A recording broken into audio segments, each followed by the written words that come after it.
सभी को नमस्कार। सभी का स्वागत है।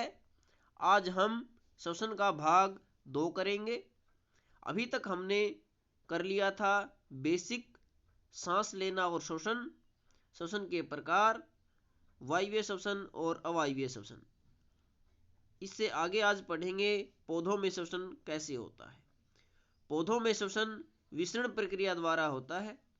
दो या दो से अधिक पदार्थों का स्वतः एक दूसरे से मिलकर समांग मिश्रण बनाना विसरण कहलाता है। जैसे पानी के गिलास में एक शाही की बूंद डाल दें तो वो धीरे धीरे पूरे गिलास में फैल जाती है और समांग मिश्रण बन जाता है। इसी तरह पौधों में भी विसरण प्रक्रिया द्वारा श्वसन होता है। जो विसरण प्रक्रिया है वो पौधों में पर्याप्त है, सूक्ष्म जीवों के लिए भी वह पर्याप्त होती है। जटिल जीवों में विसरण पर्याप्त नहीं होता और मनुष्य में भी यह पर्याप्त नहीं होता। इसलिए मनुष्य में इस कार्य के लिए श्वसन तंत्र होता है और कुछ भाग इसका परिवहन तंत्र द्वारा भी होता है। पौधों में श्वसन पत्तियों, जड़, तना इनके द्वारा होता है। इन सभी का क्षेत्रफल मिलकर इतना काफी हो जाता है कि पौधों में विसरण द्वारा श्वसन हो जाता है। मनुष्य तथा अन्य जंतुओं में क्षेत्रफल इतना काफी नहीं हो पाता कि विसरण के द्वारा श्वसन हो सके। इसलिए इनमें एक श्वसन तंत्र होता है जो श्वसन का कार्य करता है। पौधों में जड़ों द्वारा श्वसन प्रक्रिया होती है। जड़ों में मूल रोम होते हैं, छोटे छोटे छिद्र होते हैं। इन्हीं मूल रोमों के द्वारा पौधे मिट्टी से गैसों का आदान प्रदान करते हैं। जैसा कि चित्र में हम देख सकते हैं, जो है जड़ छोटे छोटे भागों में विभाजित होती जाती है और इन्हीं छोटे भागों को हम मूल रोम कहते हैं। इसके बाद है तना। तने में वात रंध्र होते हैं और इन्हीं रंध्रों के द्वारा पौधे जो है वायुमंडल से गैसों का आदान प्रदान करते हैं। पत्तियों में भी वातरंध्र होते हैं जिन्हें स्टोमेटा कहते हैं। इन स्टोमेटा के द्वारा पत्तियां वायुमंडल से गैसों का आदान प्रदान करती हैं। पौधों में अधिकतर श्वसन पत्तियों के द्वारा ही होता है। चित्र में स्टोमेटा की दो अवस्थाएं दिखाई गई हैं। पहली अवस्था में स्टोमेटा खुला हुआ है और दूसरी में बंद है। जो स्टोमेटा है इसका खुलना और बंद होना पानी के स्तर पर निर्भर करता है। जब पौधे में पानी का स्तर बढ़ जाता है तो स्टोमेटा खुल जाता है और जब पानी का स्तर कम हो जाता है तो स्टोमेटा सिकुड़कर बंद हो जाता है। अन्य जंतुओं में अन्य तरीके से श्वसन होता है। सबसे पहले जो अमीबा है, अमीबा में श्वसन कोशिकीय झिल्ली द्वारा होता है। जैसा कि हमें पता है अमीबा एक कोशिकीय जीव है, तो इसमें कोशिका झिल्ली होती है। इसके द्वारा ही जो है ऑक्सीजन इसके शरीर के अंदर जाती है और कार्बन डाइऑक्साइड शरीर से बाहर निकलती है। जो केंचुआ है इसमें श्वसन होता है त्वचा के द्वारा। त्वचा में से होती हुई ऑक्सीजन शरीर के अंदर चली जाती है और जो कार्बन डाइऑक्साइड है वो त्वचा से ही शरीर से बाहर निकल जाती है। त्वचा के द्वारा श्वसन और भी जीवों में होता है, जैसे जोंक, नेरिस और मेंढक। कीटों में श्वसन होता है ट्रैकिया द्वारा। ट्रैकिया एक सिस्टम होता है नालियों का और इसे श्वास रंध्र भी कहते हैं। इनके द्वारा कीटों में श्वसन होता है। जैसे जो है ग्रास होपर होता है, जो है टिड्डा होता है, उसमें श्वसन होता है ट्रैकिया द्वारा। मछली या अन्य जलीय जीवों में श्वसन गिल्स के द्वारा होता है। गिल्स को जो फेफड़े भी कहते हैं, गलफड़े भी कहते हैं। मछली मुंह के द्वारा बलपूर्वक पानी को गिल्स तक पहुंचाती है। गिल्स में छोटी छोटी जालियां होती हैं और वहीं पर रक्त वाहिनियां होती हैं।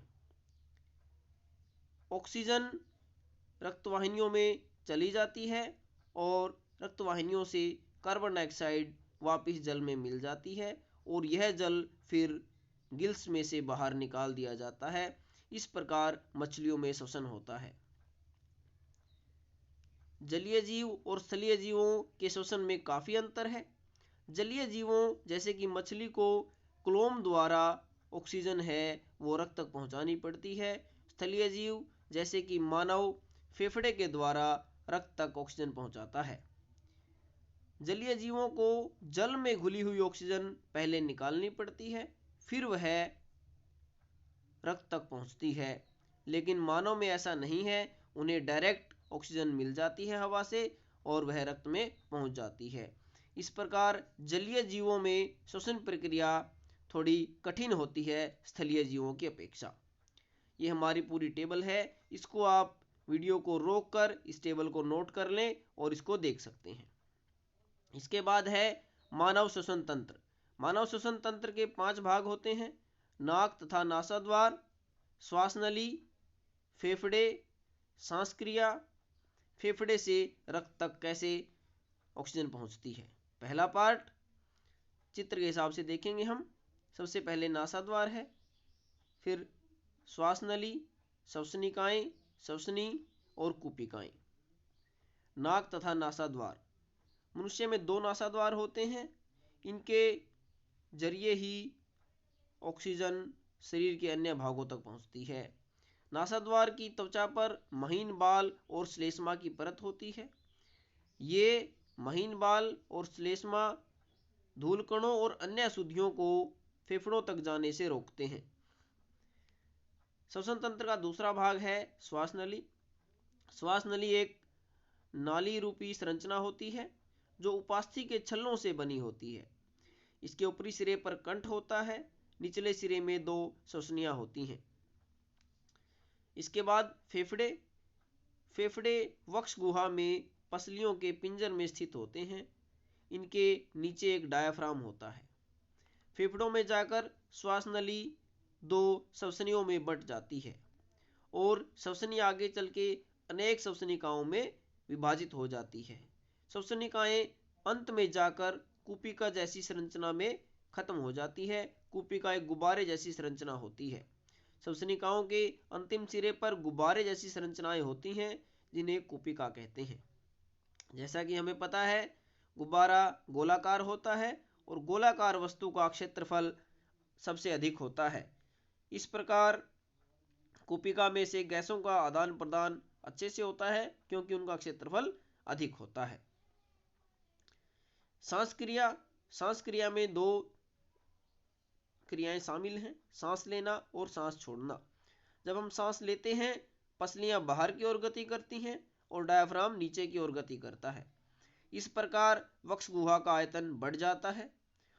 जब आयतन बढ़ता है तो वहां का दाब कम हो जाता है।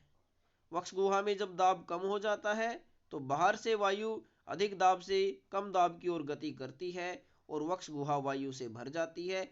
इस प्रकार हम सांस लेते हैं। जब सांस छोड़ते हैं तो पसलियां अंदर की ओर और डायफ्राम ऊपर की ओर गति करता है जिससे कि वक्ष गुहा का आयतन कम हो जाता है। जब आयतन कम हो जाता है तो दाब बढ़ जाता है और वक्ष गुहा में दाब अधिक है, बाहर कम है, तो वक्ष गुहा से बाहर की ओर वायु निकल जाती है। इस प्रकार हम सांस छोड़ते हैं। फेफड़े से रक्त तक ऑक्सीजन कैसे पहुंचती है? तो जो कूपिका है उसमें रक्त वाहिनियों का जाल होता है। कूपिका के चारों ओर अनेक रक्त वाहिनियां होती हैं।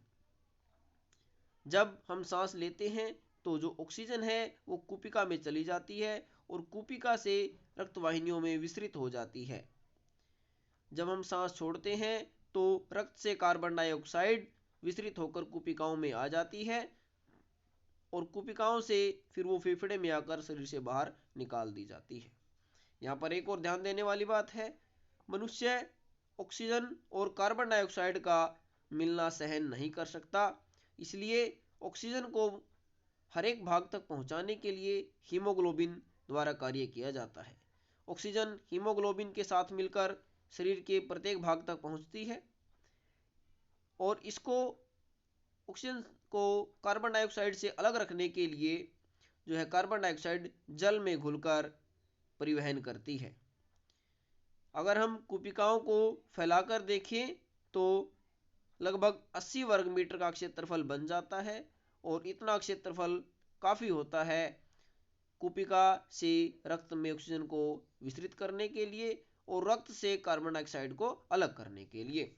इस तरीके से मनुष्य में श्वसन प्रक्रिया होती है। इसके बाद हमारा जो है अगला टॉपिक आएगा। तो उम्मीद करते हैं आपको ये समझ में आया होगा। धन्यवाद।